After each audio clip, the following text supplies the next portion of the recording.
Okay, so today's video, I've got Trevor Roberge with Capstone Home Loans. Good friend of mine. We've worked together for many years, Trevor, and excited to have you today.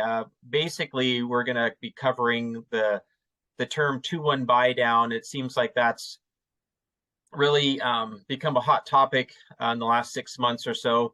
So can you just give us a basic breakdown when people hear that term? What does it mean, and how can this benefit a buyer with interest rates and doing what they're doing as of late? Yeah, absolutely. Thanks for having me on, George.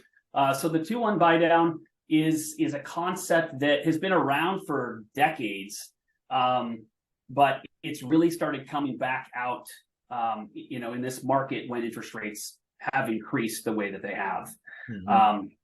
Over the last year, rates have gone from 3% to 7 or 8%, and that has significantly increased a buyer's monthly payments. Right. So now we got to get a little more creative. How can we help buyers, take on a higher payment?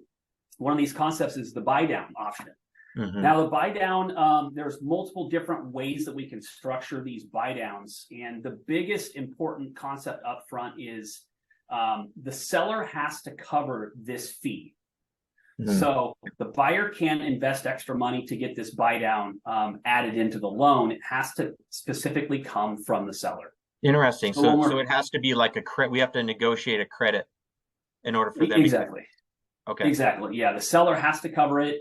It's just one of those requirements that they've thrown on here to utilize the buy down. And essentially, the concept is the buyer is prepaying all of the savings that the buyer receives. Sorry, the seller is covering all of the savings that the buyer is receiving here up front, and it translates into a lower monthly payment for the buyer.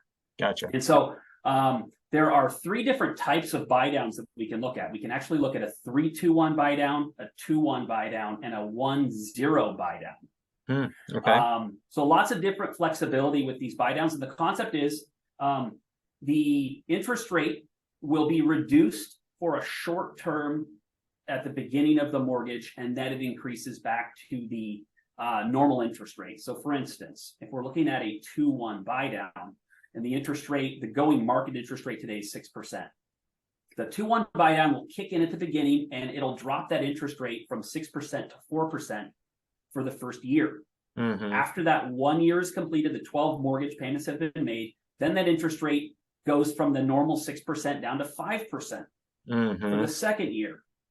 And then they pay another 12 payments, and then it goes back to the original interest rate of 6%.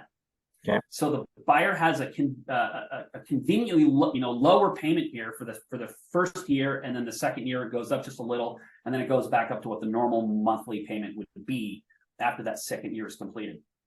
So same concept goes with it's fixed from there, right? I mean, if this is a 2-year stint that they get a reprieve on interest rate and payment, and then once those 2 years have elapsed, then you're back to a regular fixed rate loan, right?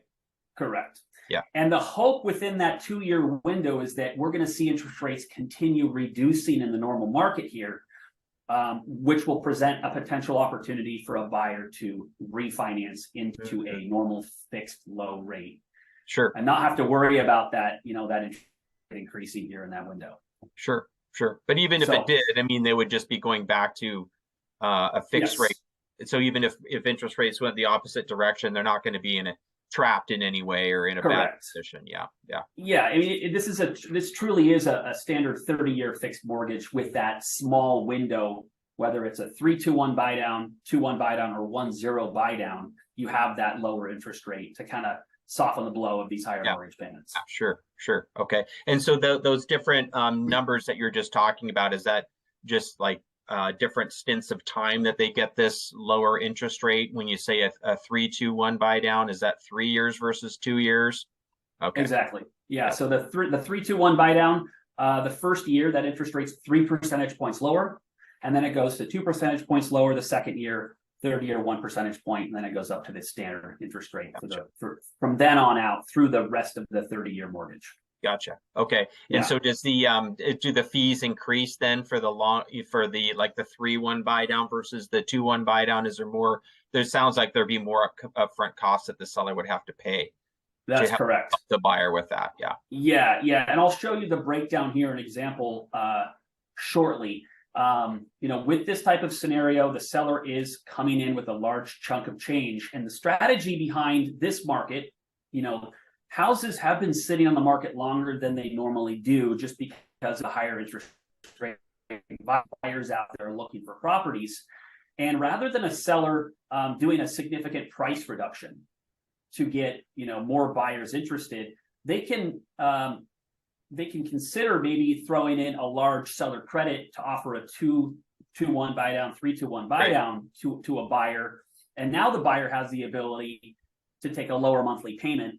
Sure. And the seller is able to kind of get creative to get their house sold. Yeah, gotcha. Okay, so some different strategy a seller can offer to a buyer other than just reducing the price type thing. Yeah, exactly. Yep. Okay. I'm going to show you share my screen with you here real quick, and we'll walk through how these calculators work. What you have in front of you here is an example of a $500,000 purchase price with a 5% down payment. So it's a standard conventional type of scenario for a buyer. And if the going interest rate today is, let's say, 6%, and we start off with a 3-2-1 buy down option, the loan amount's going to be $475,000 with a $25,000 down payment, and we're going to use a 30-year mortgage. The temporary buy down cost that a seller would need to contribute is $20,680. It's a big chunk of change to utilize this 3-2-1 buy down. Sure. And the concept here, you have the starting interest rate at 6%, but when we use this 3-2-1 buy down, the original or the true rate for the first year is going to be 3%. So that's going to create a fully amortized payment of $2,847. This is not including your property taxes or your homeowner's insurance. This is the true just principal interest payment. So there will be additional costs on top of that. Yeah. But you'll notice here for the so the actual, when we apply the 3% payment, it actually goes down to a little over $2,000. So it goes from 6% down to 3%. We're taking away $845 on that payment. Right. So it's a significant improvement in their payment. Now this is essentially $845 times 12. That's the first year up front they have to pay. The seller does, and then after the first year, interest rate goes to 4%. It saves the buyer, $580 a month, and then after that second year is up, it goes up to 5%, another $297 in monthly savings. Gotcha. So when we add up all of this savings over the course of 3 years, that's how we get that $20,600. I see. Yeah. Okay. Gotcha. Now, an important note to make with conventional financing is with a 5% down payment, the seller, technically because of the conventional guidelines, is only allowed to contribute up to 3%. So this scenario wouldn't technically work for a 5% down payment. So on a $500,000 purchase price, the seller can technically only contribute up to $15,000. Great. So 3-2-1 wouldn't work in this scenario. So let's take a look at the 2-1 buy down and see if that scenario makes more sense. And in this case, it does. The seller is going to have to contribute $10,537 to make this scenario work for a buyer. Gotcha. And then we also have that 1-0 buy down we can look at, which only $3,500. But the benefit with the buyer is now they still get to save $297 a month for the first year. Right. And it's not that significant of a hit for the seller. Sure. Okay. Is this conventional loans only, or can this be used on any kind of government loans? It can, yeah. It's compatible with FHA loans, with VA loans, and with the USDA loan as well. Okay, cool. So the full lending gamut then. Full gamut. Yeah. Okay.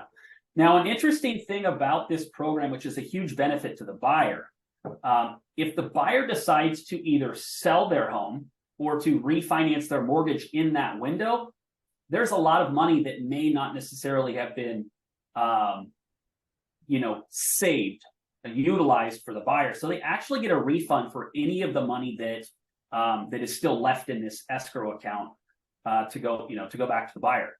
Wow. So, Okay. so for instance, after the first year, if the buyer decides to refinance, there's still a chunk of savings that's sitting in here that the seller had prepaid up front. That actually gets refunded back to the buyer. Wow. So this is these funds sounds like they're there's a tracking of these funds in some sort of an escrow account, or I mean, how does that work? Yeah, that's correct. So yeah, the seller would prepay this amount at closing. It sits in this funded account, and it keeps they keep track of these funds throughout the course of that 1, 2, or 3 year buy down period. And any excess funds that are still sitting in there get refunded back. Gotcha. Upon the refinance or the sale of the transaction. So if they sell or they refi, whichever, if they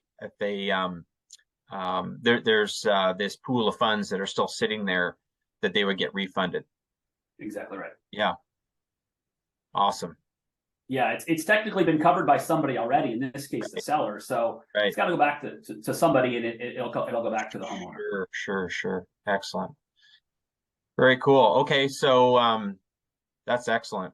So I can certainly see how that would really benefit people that are maybe on the verge of maybe they're buying something at the top end of their price point or whatever, or even if they in this market we're able to negotiate more credits from sellers than we have in years past. So they can really use this to ease into their payment over the course of time. Yeah, there's a couple different scenarios where this would make sense. Obviously, buyers would love a lower payment. To start off, their venture being homeowners. Sure. If there's a scenario where a buyer knows that they're going to be getting a promotion in the future, or the wife is to stay at home, for a while because there's a new baby, or for whatever reason, they're going to be entering back into the workforce.